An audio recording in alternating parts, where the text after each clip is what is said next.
Voilà, là c'est direction Bruxelles pour leur café Belgique. Donc, Banabella, vous avez déjà équipe nationale. Voilà, ils n'ont pas comme les autres là, en personne.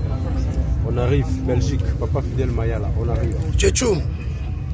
Ouais, pour leur café, toujours en direct. Merci, nous sommes déjà dans l'avion. Donc nous, vous voyez.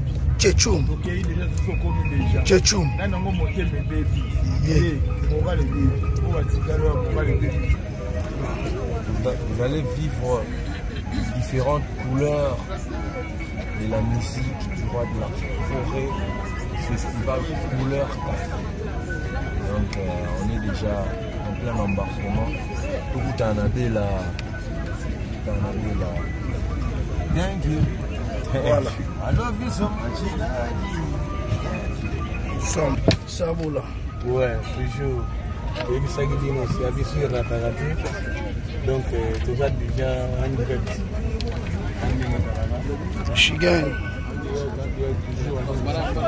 Chigan. Papa na moi, no be moi na papa. Papa na moi. Ah, moi na papa. Ouais, nous tournons au Baraka. Trop de déplacements. Donc là, direction Belgique. Belgique, merci à la soutien à tout. La fanatique à l'Europe de la forêt, on va le tirer à bissoter. Tous les billets de la musique à la maison Mermini. Venant Robert et Bob Evinzondo. Voilà, ça rentre sur Matondo, le Litanema, Kombozi, Junior Elevo, Chamon Maracas, Jobino Yobo, on a à London, Solo à Tango, celui de Nathalie, Yang Namoni, Richie Koutazo, Bardilo Ose, Alexis Casleto, Zozo Mayulu. Donc, tout en Anabella. On dit les 5 étoiles. Tout en Anabella. Vite fait. Voilà. C'est déjà 4 fois champion au la catcher américain. Voilà. N'est-ce pas vite.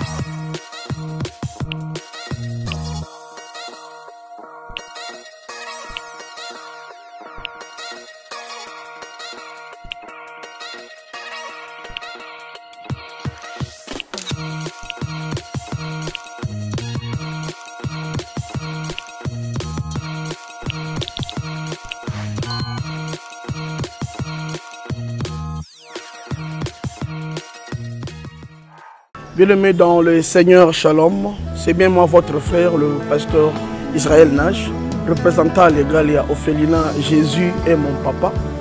Jésus est mon papa à Kinshasa, déjà Bosunga Kaboyebi, Tozana quartier Kauka, Tokangamina Université Kimbangiste, c'est Prince Bongo. Ça fait déjà une année. Toza sous na Ophelina, Jésus est mon papa na Goma, Kolo Pesa qui initiative, Topana na Goma. Ça fait déjà une année que nous avons Ophelina Jésus et mon papa na Goma. Nous avons plus ou moins 58 enfants na Bilili. Et bazo benga biso les sous baba kisabana. Nous avons battu 3 juste dans ndaku, il y a 5 chambres. Nous avons battu ba ovanda wapi, ba kolala ndenge nini tala bana kutu bazo vendre la mabele. Il y a vraiment beaucoup de difficultés na Goma précisément na Est Bisika Bitumbizali. Par rapport à la situation ya Mboka. Par rapport à certaines réalités qui ont passé dans Mboka, nous avons senga, nous vrais patriotes, tous sunga bana oyo bazo kufela ba parents na moment de guerre, ezanga ndeko na yo pasteur Israël Nage. Naza juste 100 individus o nzamba pesi mosala ya kobokola bana. Et ce qui ngai un simple individu n'a eu capacité à kosunga bana combien plus fort l'état. Ndé na sengi na bato nyonso ya motema malamu, bato nyonso balingi basunga, ba ofeli à Jésus mon papa Goma, ba contacter biso na numéro bozomona, numéro na biso za plus 243 89 72 32 200 229 tozela lisungi ya bato nyonso mpona bana oyo baza na Goma, précisément mpe baoyo baza na Kinshasa. Je suis un vrai patriote, tu es un vrai patriote. Tosalela mboka na biso ata mpona kosunga mpe kobokola baorphelin na kombo na Yesu napesi bino mbote mpe ciao. Merci. Jésus est Basula kazami na kwa balanti rien. Basula pona amour propre. Moulokola neti tombé du ciel. Tombé du ciel on a coutu bon, c'est-à-dire Allah la grande maison là la maison mais c'est ça. Alex Tima qui a un état. On a présenté Bruno Lubic. Ah, bon mon propre.